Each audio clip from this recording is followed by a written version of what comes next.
Alright guys, real quick before we get into today's video, I just wanted to say I'm sorry it's been so long since I uploaded.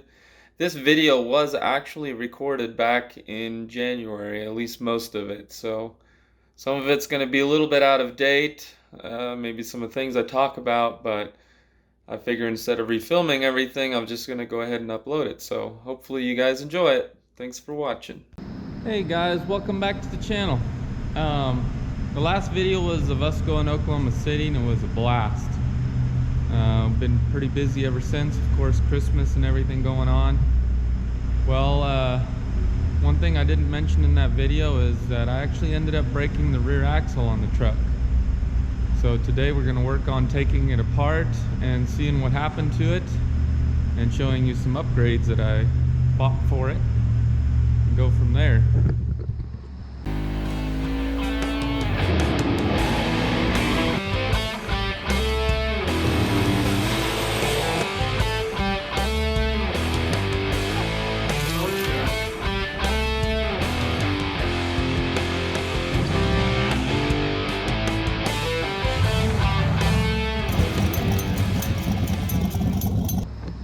So there she's sitting. I have not driven this thing since Oklahoma City, which was in November. So I am really missing this thing already. I never did get some footage of the completed product, but there she is. Excuse the noise, we got the air compressor running and the heater running in here, so it gets a little noisy. But yeah,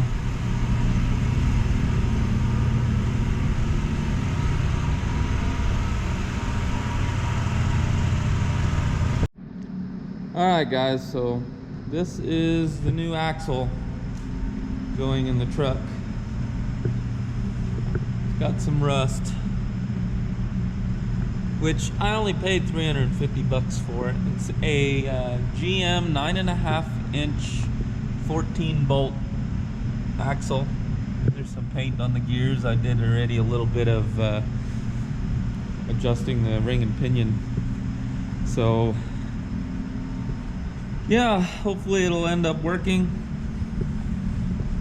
And I'm doing something completely different because after doing some research, I found out that this axle is 2.5 inches wider than the stock axle in the pickup. So what I ended up doing is getting me some axle shafts, custom made by Mosier. What they are is they're 33 spline, which is what the 9.5 inch axle is, which does look awesome. I don't know if it'll focus, but and I had them put 4 9-inch ends on it, or bearings. Oh, I can't get those off.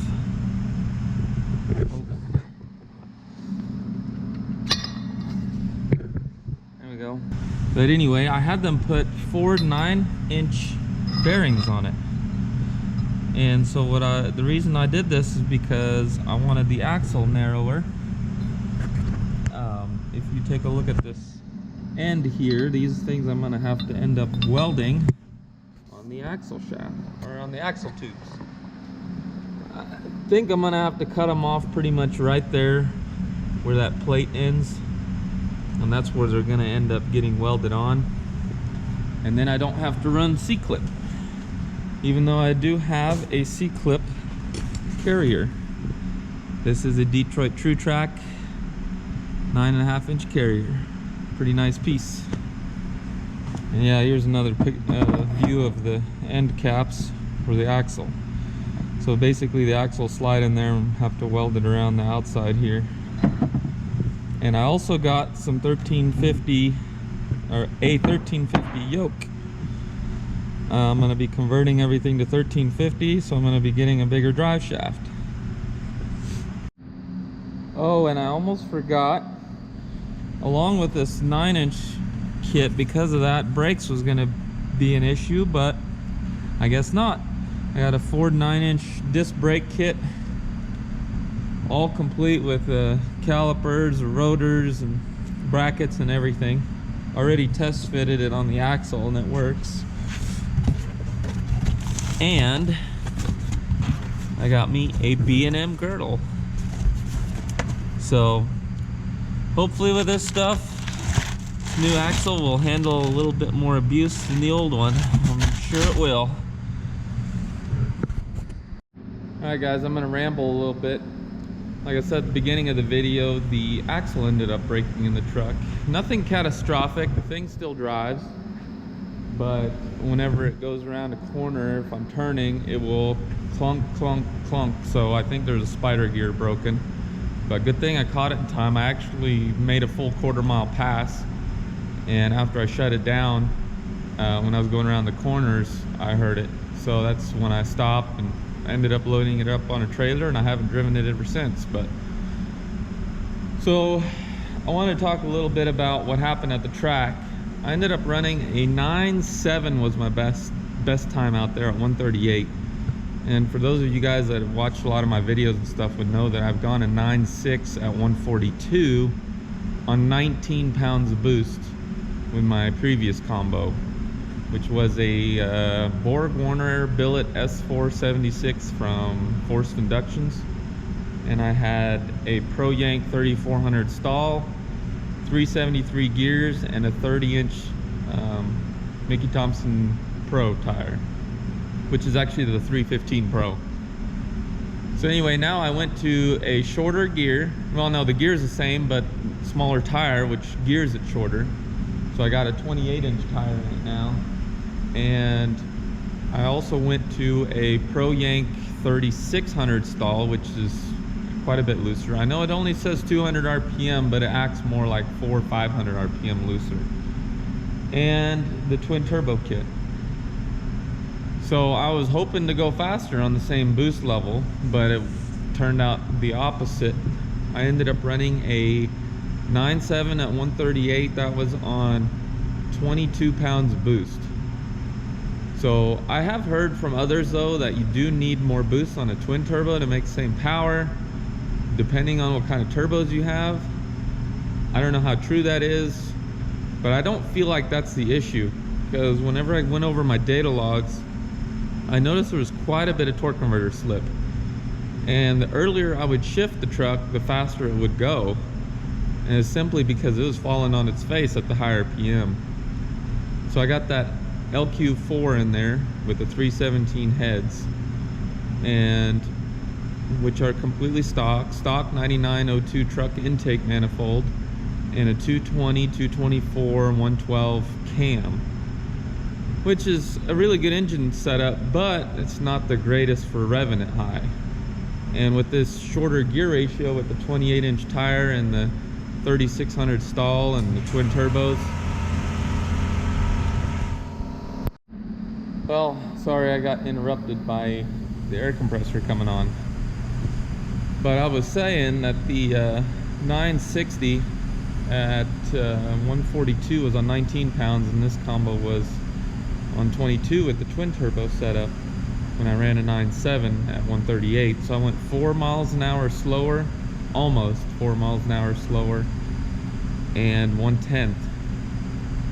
And so I was starting to think, what the heck's going on?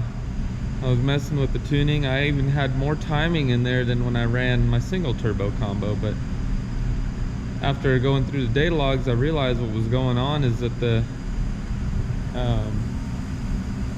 stall is too loose. It's got a lot of RPM slip, and it's not dropping the RPM the way that you would want to for this engine combo. That converter is at that power level would be a lot better with a lot more RPM. Because I tried shifting it at 6900, but the engine just falls on its face up there. It just doesn't pull up there.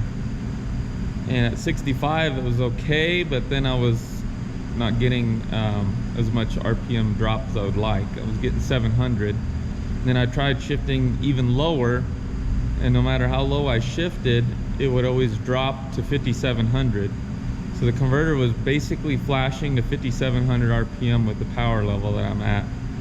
But the torque converter, or the engine's probably making its peak torque around 5,000 and peak horsepower at probably 5,700.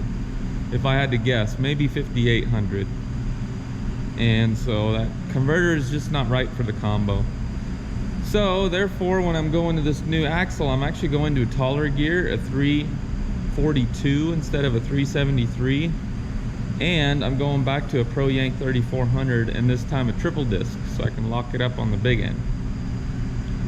So those are some of the plans I've got for this truck right now.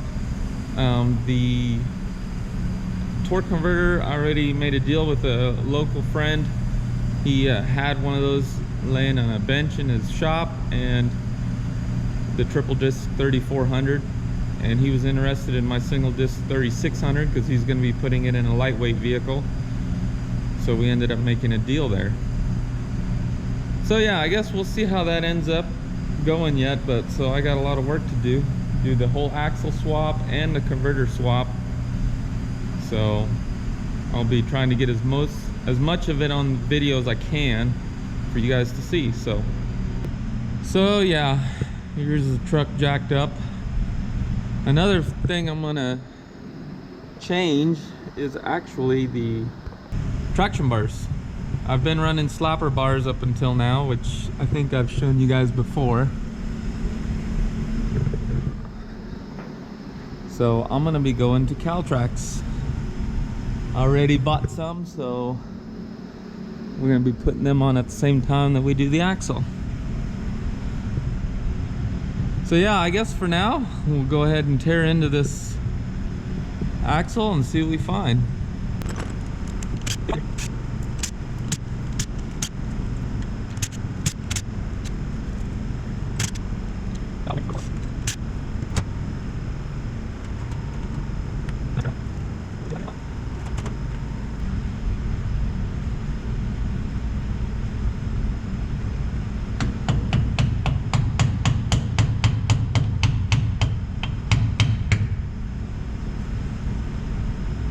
Oh, there's definitely some metal shavings in there. There's no doubt about that.